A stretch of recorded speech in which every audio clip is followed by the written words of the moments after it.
welcome back to my YouTube channel. It's Yuna here, and today I'm gonna share with you my fried rice recipe, which is chicken fried rice. And this recipe, guys, is very easy to prepare, and the ingredients also are just around your kitchen. So these are the main ingredients, guys. 4 cups of rice, or you may use leftover rice, bahaw, guys, or anything, as long as it's rice. And then chicken breast. Then we have onions and spring onions. Then 4 eggs, guys, which is already beaten. Then minced garlic. Then defrosted mixed vegetables. Pwede rin yung fresh, guys, pero medyo tinamad na akong maghiwa-hiwa ng fresh. So mixed vegetables na lang na frozen. So these are the main ingredients, guys, of our chicken fried rice. So to begin with, let's season our chicken breast with the paminta. Yan. Then salt. Lagyan natin ng konting salt. Tapos halo-haloin lang natin ng bahagya to incorporate the salt and pepper. Then maglagay na tayo ng cooking oil, guys, sa ating preheated wok or frying pan. Kasi yung unahin natin is yung egg, guys, para hindi siya malansa, guys. Kasi kung ilagay mo siya bandang huli ng sa fried rice, medyo malansa siya. So unahin muna natin yung egg. Yan.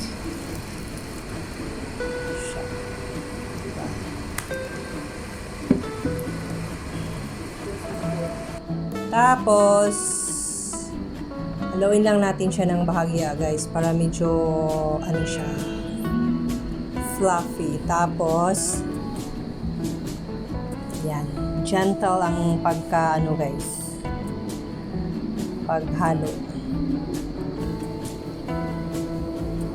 Then while hinahalo siya, guys, unti-unti niyo siyang ika-cut into small pieces. Or kung gusto niyo yung napaka-perfect ng pagka niya, guys, pwede rin hindi niyo siya haluin, yung simpleng pagluto ng scrambled egg, tapos ika-cut niyo siya into small pieces, pero masyado nang matrabaho yun. So I prefer like this, guys. While hinahalo, kinakat ko siya into a small pieces. Yan, diba?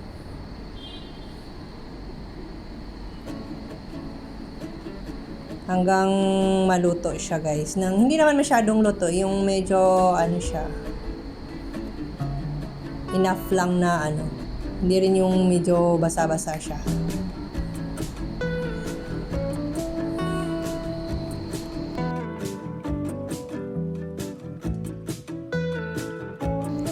Then iset aside muna natin to.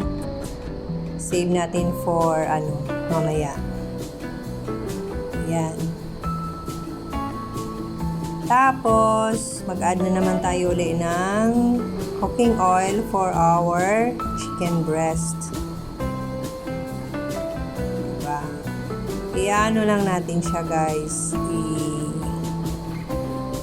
Susutay lang natin siya until medyo golden brown.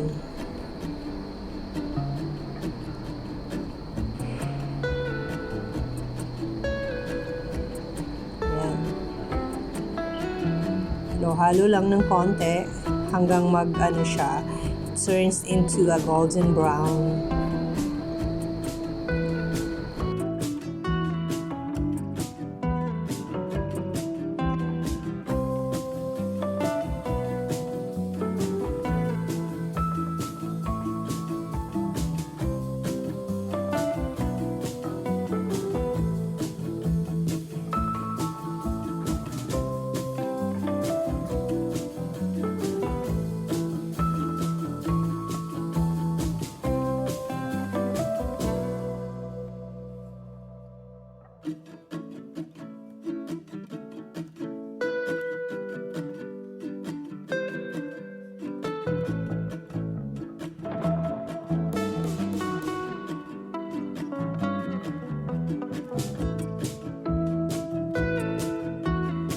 ito na siya guys, it-aside muna natin.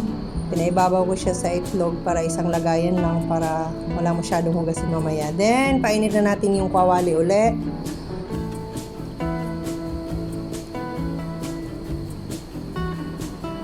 Maglagay tayo ng cooking oil para isuti ang ating onions at saka garlic guys. Hintayin lang nating mag-translucent yung onions tapos mag-golden brown yung garlic bago natin ilagay yung 4 cups of rice natin. Yan.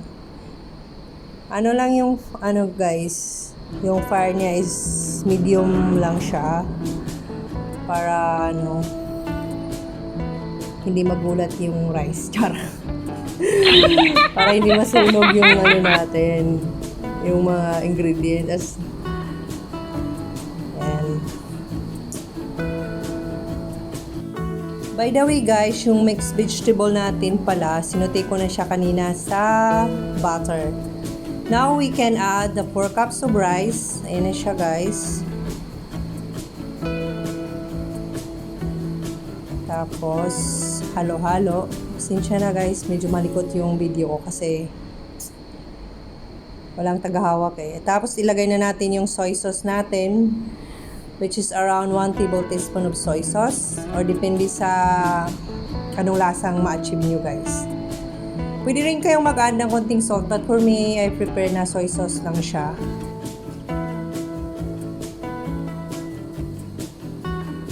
Then, we will add the pepper guys.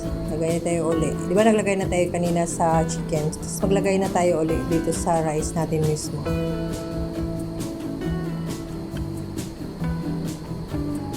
Tapos nito, lagay na natin yung ating mixed vegetables na sinuti na natin kanina sa butter guys. Pero hindi ko na pinakita yung pagsuti ng guys kasi para save time sa video. Then, i-add na natin yung ating chicken breast tsaka yung scrambled egg na niluto natin kanina. Ayan na siya guys. Ganun lang siya kasimple. Ganun kadali. Tapos, i-mix mo lang hanggang mag-incorporate yung lahat ng ingredients niya. Diba?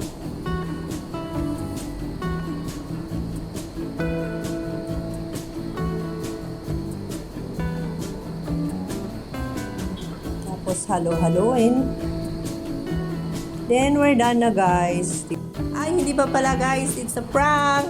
Yung pala natin, yung spring onions. Ano yun? Ayan. Igagarnish muna natin siya ng dahon ng spring onions. Ang bida ng fried rice natin.